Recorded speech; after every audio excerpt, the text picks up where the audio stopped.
안녕하십니까. 매일 아침 조간신문의 주요 기사를 딱딱 풀어서 해석해드리는 조간딱풀 3월 31일 수요일에 인사드립니다.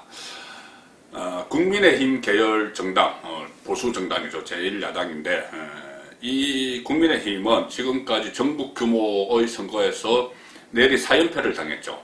2016년에 20대 총선이 있었습니다. 그때도 한석 차이로 졌고 민주당에 2017년에 조기 대선이 있었는데 문재인이 당선됐죠. 2018년 지방선거에서 참패를 했습니다. 또 2020년 21대 총선에서도 크게 졌죠.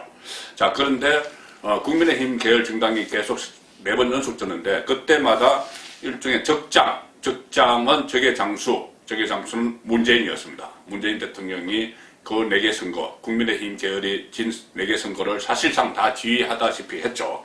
20대 총선 때는 그때 더불어민주당의 직전 대표였는데 총선을 앞두고 실질적인 오너였습니다. 실질적인 오너 총괄 지휘자는 문재인이었고 그때 본인이 일단 뒤로 빠지면서 김종인, 지금 국민의힘 비대위원장 김종인을 그때 비대위 대표 또 선대위원장 이 2가지 직책을 주면서 정권을 주다시피 했죠. 그래서 그 배후에는 문재인이 있었습니다. 그 뒤에는 문재인이 있었는데 그래서 한석 차이로 민주당이 승리를 했죠. 그때 사실상 총괄 지휘자는 문재인이었습니다.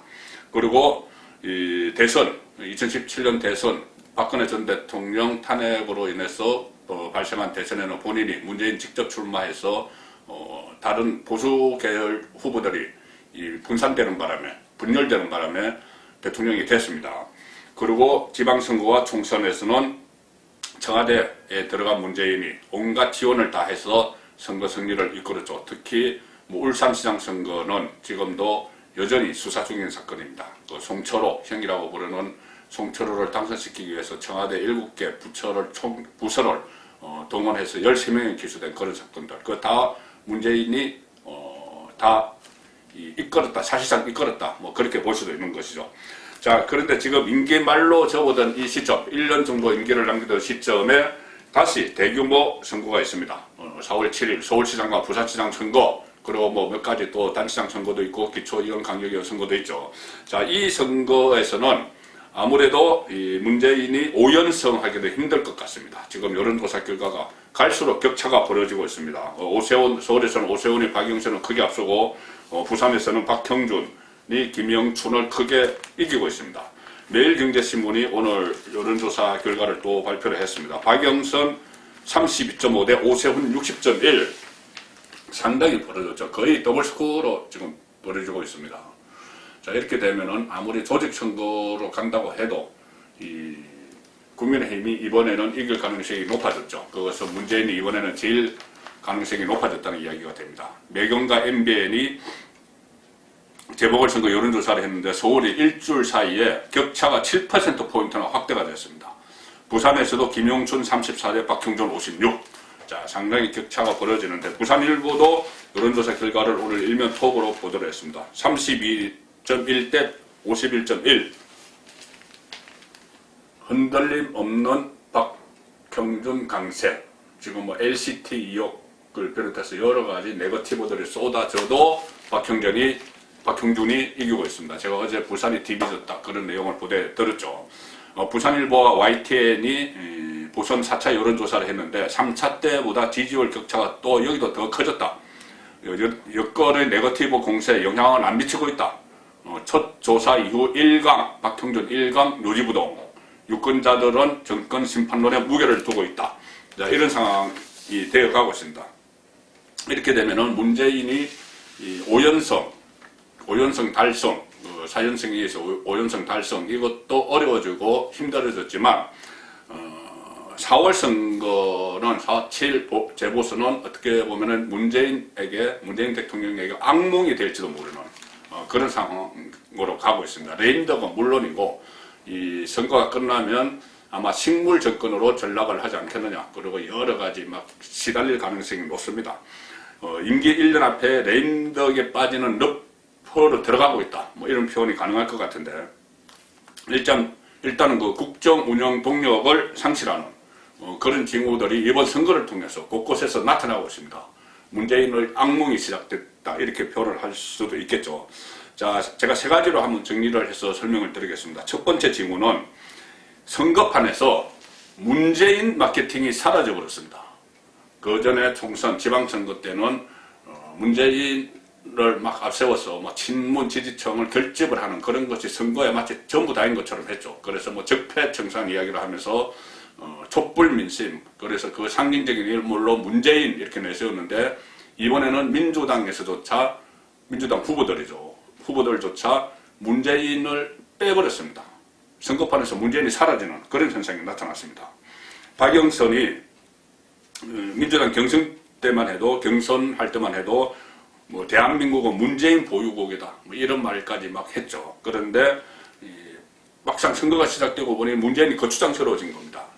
문재인 지지율이 또 떨어지고 LH 사태 막 터지고, 그러니 지금은 이 본선에서, 지금 국민의힘 후보와 맞서야 되는 본선에서는 문재인 패싱, 문재인을 지나쳐버리고 문재인을 아예 드러나지 않게 하는 그런 전략을 쓰고 있습니다. 자, 조선일보 오면 보시면은 서울, 부산의 여당 유세에서 문재인이 사라졌다. 문재인이 지금 거론을 하지 않습니다.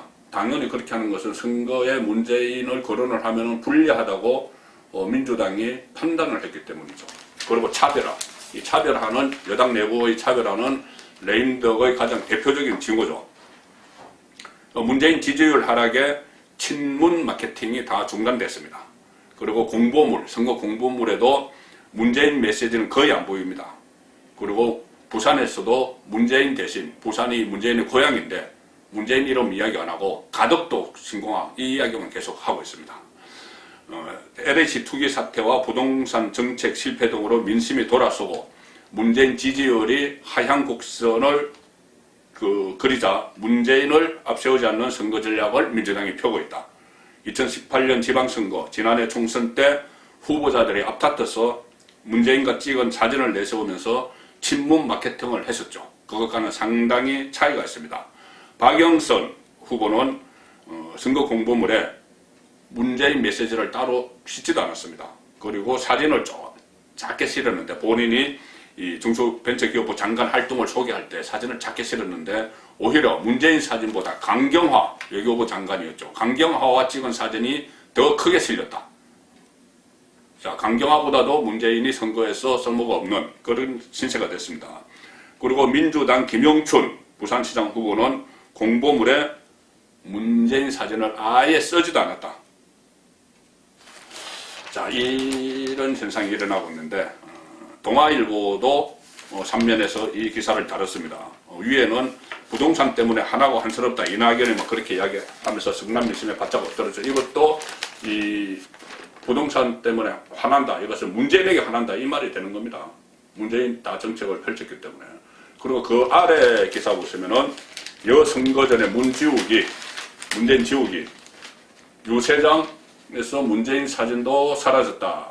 여기서도 유세장에서 문재인 사진이 사라졌다. 이것을 중요한 의미를 부여하면서 기사화 시켰습니다.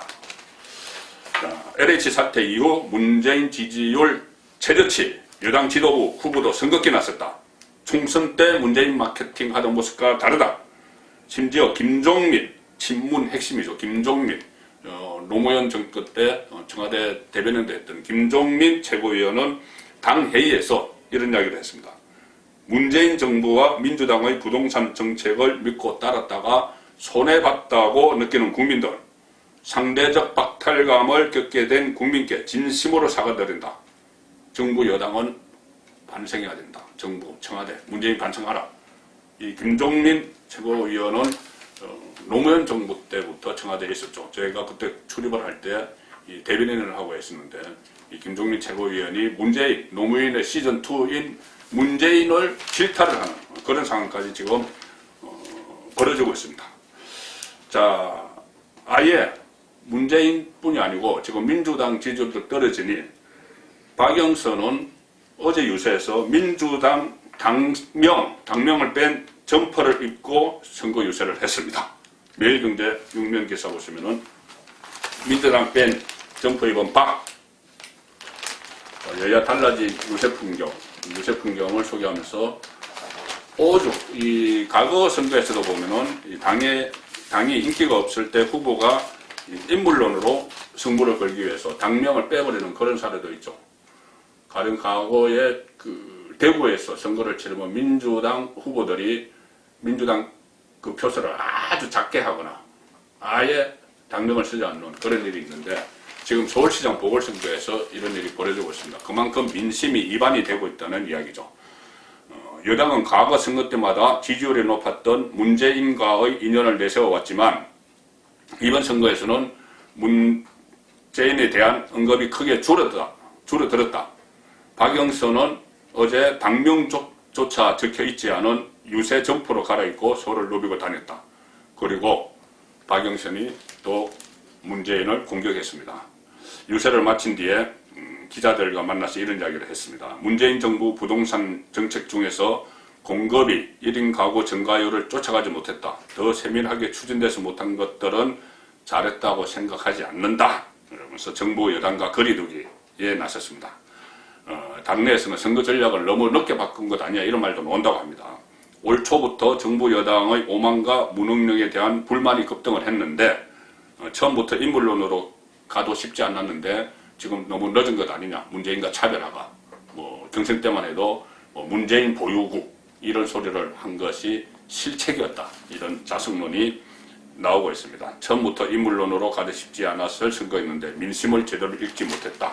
자, 이런 말이 민주당 안에서 나타나고 있고요. 자, 재보선 국면에서 나타나 문재인 레임덕의 징후, 제가 세 가지를 말씀드리겠다고 했는데 한 가지를 너무 길게 말씀드린 것 같습니다. 첫 번째 징후는 문재인 마케팅이 사라졌다고 했고, 두 번째 징후는 이 정책들, 국정 기조가 이 선거판을 맞아서 완전히 뒤집어지는 그런 상황들이 또 속출하고 있습니다. 문재인이 역점을 두고 추진했던 그런 정책들이 갑자기 선거판에서 뒤집어지고 있습니다. 동아일보가 일면 톱으로 그 기사를 다뤘습니다. 다급한 여건, 지금 지지율 떨어지니 다급한 여건이 정책 뒤집기에 나섰다. 그래서 네 가지 사례를 쭉 설명을 했습니다. 워낙 이 지지율이 떨어지고 이번 선거에서 지면은 정권 재창출, 문재인 정권 입장에서 정권 재창출도 어렵기 때문에 이 막 문재인이 했던 정책들을 지금 사실 민주당이 바꾸는 겁니다. 민주당과 후보들이 바꾸는 것이죠. 그러니까 여기서도 사실상 문재인 패싱하고 문재인의 국정 기조들을 뒤집고 있는 거죠. 자, 공시가, 부동산 공시가가 상당히 논란이 됐죠. 그렇게 되니까 인상률을 조정할 수 있다. 이렇게 또 당에서 나왔고, 홍익표 정책위원장 이야기였습니다. 그 다음에, 실소유자, 대출을 다 묶었었죠. 그것이 이 정부 부동산 정책의 핵심이었습니다. 그런데 그것을 완화할 수도 있다. 자, 이런 것이 민주당에서 또 나오는 이야기입니다. 또 그 공공재건축 이런 것을 이번에 부동산 정책의 핵심으로 들고 나왔죠. 근데 그것을 박영선 후보부터 나서가지고 민간 참여기를 열어야 된다. 이렇게 해서 또 정책을 뒤집히는 그런 그 순간들이 있었고, 자, 검수완박. 검찰 수사권 완전 박탈하겠다. 그래서 결국은 윤석열 전 검찰총장까지 밖으로 나오게 했는데 사퇴를 하게 만들었는데, 그래서 검찰과 거리를 둔다 해서 이번에 부동산 투기 수사에 검찰은 완전히 배제를 했죠. 그런데 이 부동산 투기 근절 대책을 그저께 발표하면서 43개 검찰청의 부동산 투기 사범 전담 수사팀을 편성해서 500명 이상의 검사 수사관을 투입하겠다. 그렇게 밝혔죠. 그래서 이 검수완박을 외치다 오히려 다시 검찰에 일을 맡기는 그런 상황이 돼서 정책들, 국정기조가, 문재인의 국정기조가 뒤집히고 있습니다. 자, 세 번째 레임덕 현상. 선거철 맞아서 세 번째 레임덕 징후는 문재인이 인사 스타일을 바꿨습니다. 인사 스타일. 과거에는 사람을 바꾸는데 상당히 주저주저했죠. 조국 때도 그렇고, 다 기억하실 겁니다. 추미애 때도 그렇고, 그렇게 논란이 있어도 사람을 못 바꾸고 주저주저하는 그런 모습을 보였는데, 지금은 무슨 문제만 생기면 바로 꼬리 자르기를 해버립니다. 꼬리 자르기가 일상화됐습니다. 최근 논란에 휩싸인 참모들을 속속 내쳤는데, 그 참모들이 일으킨 논란의 불똥이 문재인 본인에게 튈까봐 미리미리 잘라버리는 그런 상황이죠. 그것도 임기 말에 상당히 초조하고 몸조심을 해야 되는 그런 상황과 연결이 되어 있습니다. 한국일보 사면에 보시면은 달라진 청와대 인사 스타일, 아름다운 태로, 옛날에 그렇게 이야기했지만 그것이 옛말이다. 넉 달 새 5명 티나게 자른 문재인. 사람을 5명을 그 참모들을 잘랐는데 그것도 아주 티나게 잘랐죠. 적각 해치우는 그런 모습을 보였습니다. 불똥이 튀는 것을 막기 위해서 꼬리 자르기죠. 사람 쫓아내듯 안 내보낸다. 이런 것이 여권에서 뭐 서로 입을 모으면서 문재인을 칭송하던 그런 인사 스타일이다. 이렇게 이야기를 하곤 했는데 최근에 지지율이 하락하자 급변했다. 급변해서 갈등, 그 윤석열과 갈등을 일으키는 그런 추미애도 있었고 또 LH 부동산 이런 논란 때문에 추미애, 노영민, 김종호는 전 민정수석이죠. 김종호부터 변창흠 전 국토부 장관, 김상조까지 문책성 인사를 막 했습니다. 변창흠은 뭐 시한부 사표 수리해서 아주 사표는 수리 안 했습니다. 그런데 어쨌든 꼬리 자르기가 지금은 일상화됐습니다. 그래서 문 대통령이 최근 보여준 모습은 레임덕을 방지하기 위함이라는 시각으로 이어진다. 레임덕 방지용이다. 본인 스스로 물러나는 모양새를 갖춰서 최소한의 명예를 갖춰줄 뿐 상황 타결을 위한 인사. 꼬리 자르기라는 이야기죠. 자, 그런 식으로 이번 선거는 문재인에게는 지금 악몽으로 좀 다가가는 것 같습니다. 그런데 이번 선거가 호기가 된 사람도 있죠. 좋은 기회를 맞은 사람이 있습니다. 대망론을 실현하는데 좋은 기회를 잡은 인물이 있습니다. 이번 총선에서 윤석열 전 총장이죠. 그제 조선일보 인터뷰를 통해서 이번 선거 의미를 정권 심판 이렇게 각별히 부여를 했죠. 그리고 이렇게 지금도 어느 지점에서 선거 얼마 안 남았는데 어느 지점에서 이 선거에 참여를 할지 그것을 상당히 고민을 하고 있는 것 같습니다. 자연스럽게 정치권에 진입을 해서 대권 길목으로 가야 되고 또 이 야당이 이번 선거에서 승리를 한다면은 거기에 본인도 어떤 역할을 해야지 자연스럽게 한 배를 타게 되겠죠. 자, 그래서 어떤 그 길을 가야 될지 상당히 고민을 하고 있는 것 같습니다. 이렇게 되니 민주당에서는 이 윤석열이 어떤 대권 플랜을 정교하게 짜서 움직이는 것 아니냐 이런 주장들이 나오기 시작했습니다. 이낙연 그 선대위원장, 민주당 선대위원장이 그런 분석을 했습니다. 그런 분석을 했는데 이낙연 선대위원장은 정치부 기자 출신이죠. 정치부 기자 출신으로서 상당히 어떤 정치판을 읽는 그런 능력은 상당히 뛰어난 인물입니다. 자, 서울신문 6면 하단 기사입니다. 재보선에 발 담그는 윤석열, 이렇게 되는 이낙연은 누군가의 기획 있는 듯 이렇게 이거 다 이게 정교하게 다 움직이는 것 아니냐 뭐 이런 분석을 내놨습니다. 뭐 당연히 그런 팀이 있을 수가 있죠. 이 정도 이 메시지가 나오는 것을 보면은 어떤 팀이 있다고 봐야 되고 저도 뭐 취재 과정에서 그 팀의 일부는 좀 어렴풋이 느낀 것이 있습니다. 좀 더 취재가 되면은 확실하게 되면은 말씀을 드리고요. 그동안 정치와는 좀 거리를 두고 있던 윤석열이 이번 선거에 지원 사격에 나섰다. 보선판에 발을 걸치면서 야권 결집 효과가 극대화할 것이라는 전망도 나오고 그리고 또 정치 입문을 위한 명분 쌓기에 나섰다. 이런 해석도 있습니다. 조선일보 인터뷰에서 한 거죠. 서울 부산시장 보궐선거를 왜 하게 됐는지 잊었느냐 이렇게 이야기를 했고 상식과 정의를 되찾는 반격의 출발점이 이번 선거다. 이런 말도 했습니다. 그래서 선거를 놓고 정부 여당과 각을 세우는 다분히 정치적인 메시지가 나왔다. 이렇게 해석을 하고 있습니다. 한국일보는. 그리고 이낙연 민주당 공동상임선대위원장은 윤석열 전 총장이 어제도 한 말씀을 했던데 중간중간 누군가의 기획이 있는 것 같다. 자, 이렇게 이야기했습니다.